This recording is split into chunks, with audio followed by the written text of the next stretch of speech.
আসসালামু আলাইকুম ওয়া রাহমাতুল্লাহি ওয়া বারাকাতুহু। আমি মুর্শিদুল আলম। আসলে আপনাদের সামনে আসার উদ্দেশ্য হলো, আমি যে কথাগুলো আজকে বলবো সেই কথাগুলো হয়তোবা কারো অনেক ভালো লাগবে, কারো অনেক কষ্ট লাগবে, বা আমার এই কথাগুলো শুনে অনেকেরই আমার উপর রাগ হবে। তো কমেন্ট বক্স আছে, আপনি সমস্যা নেই, আপনি ওখানে আমার রাগ ঝাড়তে পারবেন, আমার কোনো যায় আসে না। বিষয়টা হলো, আমি মুসলমানের বাচ্চা, আমি কি বললাম? লা ইলাহা ইল্লাল্লাহু মুহাম্মাদুর রাসূলুল্লাহ। আমি সেটাও বললাম, আশহাদু আল্লা ইলাহা ইল্লাল্লাহু ওয়াহদাহু লা শারীকা লাহু ওয়া আশহাদু আন্না মুহাম্মাদান আবদুহু ওয়া রাসূলুহু। কি বললাম? আমি সাক্ষী দিচ্ছি, আল্লাহ এক। আসলে কথার সাথে কি কাজের মিল আছে? হ্যাঁ, মিল আছে? মিল নাই। বলতেছে যে ধর্ম যার যার, উৎসব সবার। এখন কথা হলো, আমাদের দুইটা উৎসব, ঈদুল আজহা, ঈদুল ফিতর। ঈদুল ফিতর, ঈদুল আজহা, আমাদের দুইটা উৎসব। আর কোনো উৎসব আমাদের নাই। হ্যাঁ, বিয়ে শাদী, তারপর হলো আকিকা, এগুলা আসলে এগুলা ভিন্ন উৎসব। সেইগুলো আমরা এখন মুসলমানরা অমুসলিমদের দেখে দেখে আমরা বিভিন্নভাবে এটাকে করছি, নষ্ট করছি। সেটা পরে বলবো, সমস্যা নাই। সমস্যা হলো যে আমি মুসলমানের বাচ্চা, আমি পূজা বা আমি প্রতিমা ভুলে যাচ্ছি। কোথায়, কি করে, কিভাবে? সিঁদুর লাগাই দিয়ে পুরাপুরি নেশা অবস্থায় গাঁজা খায়, মদ খায় আমি চলে গেলাম। মুসলমান আমি, কিন্তু আমি চলে গেছি হলো পূজা ভাসাইতে। আমি চলে গেছি খ্রিস্টানদের বড় দিন করতে, উৎসব করতে। হ্যাঁ, ধর্ম যার যার, উৎসব সবাই, এটা তো ফালতু কথা। আচ্ছা, আপনার যে বন্ধু বান্ধব আছে, যে বন্ধু বান্ধব আপনাকে নিয়ে গেছিলো পূজা ভাসাইতে বা বড়দিন পালন করতে বা বিভিন্ন উৎসবে গেছিলেন আপনারা, যে আপুদেরকে বলেছি, যে আপুরা কি করছিলেন আপনারা? পূজা মণ্ডপে যায়, হ্যাঁ, ফল খাইছেন, হ্যাঁ, তারপর আপনার সন্দেশ খাইছেন। আপনি আসেন তো, আপনার বান্ধবীকে নিয়ে আসেন তো, বাসায় আসেন তো কুরবানির দিন, দেখেন তো সে কুরবানির গোস্ত কাটে কিনা। বলবেন আয় বান্ধবী, আয় তুই এই গোস্ত খাই যাস, আমার কুরবানি এত বড় উৎসব, বড় বড় গরু জরুর জবাই হবে, আর জবাইয়ের সময় থাকবি, কাটাকাটি করবি, তুই আমি সবাই বিলায় আসবো বাসায় বাসায় গোস্ত, আয় বান্ধবী আয়। তো আপনার বন্ধুকে বলেন দেখি, দুই একটা বন্ধু ভিন্ন হিসাব, দুই একটা অমুসলিম বন্ধু আসবে, সেটা ভিন্ন হিসাব। আপনার কটা বন্ধু আসছে, আপনি ডাকেন না বন্ধুর মাকে, বন্ধুর বাবাকে, আসুক উৎসবে, আসুক বাসায়, আসুক আপনার সাথে একই হাঁড়িতে খাবে, আসে কিনা? ও তখন আমার ক্ষেত্রে, মুসলমানের ক্ষেত্রে ধর্ম যার যার, উৎসব সবার। আর ওদের ক্ষেত্রে আমাদের উৎসবটা ওদের উৎসব না। বিষয়টা এরকম না। বিষয়টা হলো, এটা মানে আমি ওদেরকে উদ্দেশ্য করে বলতেছি না, আমি আমাদের জন্য বলতেছি। আমি মুসলমানের বাচ্চা, আমি ঠিক, দুনিয়া ঠিক।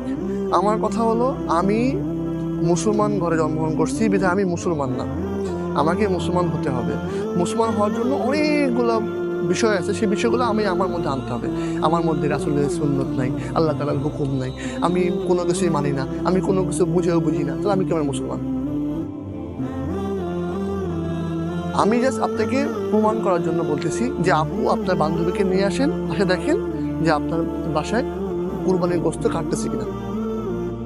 যদি কাটে তাহলে বলবো হ্যাঁ ঠিক আছে ভাই, উৎসব যার যার, ধর্ম যার যার, উৎসব সবার। যদি না কাটে তাহলে খবরদার, আপনি কোনো ধর্মে, কোনো অমুসলিমের ধর্মে যেতে পারবেন না। আমি ভাইয়াকে বলতেছি, যদি তারা, আপনার বন্ধু যদি আসে, আপনার সাথে গরু গোস্ত খায়, একই হাঁড়িতে খায়, একই প্লেটে খায়, তাহলে আপনি যাবেন, ওদের উৎসবে যাবেন, আপনি যাবেন না। যদিও আসে, তারপর যাওয়া ঠিক হবে না। আমি আল্লাহকে মানছি, আল্লাহর হুকুমকে মানতে হবে আমাকে। আমি কেন অন্য অন্য অন্য অন্য কোনো কাছে যাবো যেরকম সত্যতা নাই? ফেরাউন গেছে, কত বড় নমরুদ চলে গেছে, আর আপনি আমি কি? রাসূলুল্লাহ সাল্লাল্লাহু আলাইহি সাল্লামের ওসিলায় আল্লাহ আমাদেরকে এখনো আমাদের পাপের গুনাহের কারণে আমাদের ধ্বংস করাবে। তাহলে আমাদেরকে কবে ধ্বংস করে ফেলে? আমাদেরকে হালাক করে দেয়, আল্লাহ দেয়নি। আমাদের গুনাহ অনেক, অনেক গুনাহ আমাদের। আসলে ভাইয়া, যারা মন খারাপ করছেন বা যারা এখনো এই গুনাহের মধ্যে লেপ্টে আছেন, ভাই বা বোন যাদেরকে বলতেছি, তারা প্লিজ বা দয়া করে নিজের উপর অনুগ্রহ করে কবরে যাওয়ার আগে এগুলা সংশোধন করতে হবে। সংশোধন করে আপনাদের পথে আসেন, একটা আল্লাহর হুকুমে আসেন, রাসূলের সুন্নতের উপর আসেন। আর ইসলাম তো সহজ, পরিপূর্ণ জীবন বিধান, আপনাকে পরিপূর্ণ জীবন বিধান দিয়ে দিচ্ছে আল্লাহ। এর মধ্যে আসেন, তওবা করেন, আল্লাহ তাআলা সব গুনাহ মাফ করে। আল্লাহ তাআলা শিরকের গুনাহও মাফ করে। যখন আপনি খাস দিলে মাফ করবেন, আর বলবেন আল্লাহ আমি আর কোনোদিন করবো না। আল্লাহ কবিরা গুনাহ মাফ করে, বলবেন আল্লাহ আমি আর করবো না। আল্লাহ তাআলা মাফ করে দেবেন, আল্লাহ সব মাফ করে। আল্লাহ আমার রহমান রহিম, আল্লাহ এমন রহমান যে তার এত পরিমাণ গুনাহ করেও, সমুদ্র ফেনা পরিমাণ গুনাহ করেও আল্লাহ তাআলা বান্দাকে মাফ করে দেয়। তার তো রহমান রহিম, তার অনেক গুণ। আল্লাহ তাআলা তিনি রব, তার সাথে তো আর কোনো কিছু তুলনা করা যাবে না। আমি আমার ভাইকে মাফ করতে পারি না, আমি আমার বোনকে মাফ করতে পারি না, কিন্তু আল্লাহ মাফ করে দেবে। তো আসেন ইনশাল্লাহ, যা ভুল করছি আসেন ইনশাল্লাহ সংশোধন করার চেষ্টা করি। ইসলাহ, যার মধ্যে ইসলাহ আছে, নিজের পরিবর্তনের ইচ্ছা আছে, আল্লাহ তার পরিবর্তন করে। আর যার নিজের পরিবর্তন করার ইচ্ছা নেই, আল্লাহ তার পরিবর্তন করার ইচ্ছাও পোষণ করে না। ওই জন্য চেষ্টা করা আল্লাহ নিজের ইসলার জন্য, নিজের সংশোধনের জন্য, আর বেশি বেশি ইস্তেগফার করা। আর কোনো বিষয় করার আগে, কোনো জিনিস করার আগে চিন্তা করা, এটাকে আল্লাহর হুকুম বা আল্লাহ রাসূলের সুন্নত, আমি কি এটা ঠিক কাজ করতেছি না ভুল কাজ করতেছি, আমি কি বুঝে করতেছি না বুঝে করতেছি, এটা আপনি দেখবো। আচ্ছা ভাইয়া মাফ করে দেবেন আমাকে। আর আমার যে কথাগুলো যদি খারাপ লাগে, তাহলে অবশ্যই খারাপ কথাগুলোকেই আপনাকে মনে নিতে হবে যে আমি কি বলছি, কি বুঝাইছি। আসসালামু আলাইকুম রহমতুল্লাহ। আরেকটা বিষয়, সেটা হলো যখন আমাদের বাসায় গরু জবাই দেয়, দেখবেন কোনো অমুসলিম না আমাদের বাসায় 40 দিন 30 দিন আসে না। এইটা আসলে তারা এতদিন তারা যদি এই ধর্মটাকে এভাবে নিতে পারে, ভাই আমি আমার ধর্মটাকে তো এভাবে নিতে পারবো, তাই না? আমার ধর্ম তো সত্য, আল্লাহ সত্য, রাসূল সত্য, আমরা মুসলমানরা সত্য। তা আমাদের ধর্মটা তো আমাদেরকে মানে নিতে হবে, তাই না? আমরা একটু বুঝি, ধর্মটাকে বুঝি। আল্লাহ রাসূল সাল্লাল্লাহু আলাইহি ওয়াসাল্লাম কত কষ্ট করছে, জিহাদ করছে, না খায় থাকছে, সাহাবারা না খায় থাকছে, শুধু এই আমাদের জন্য।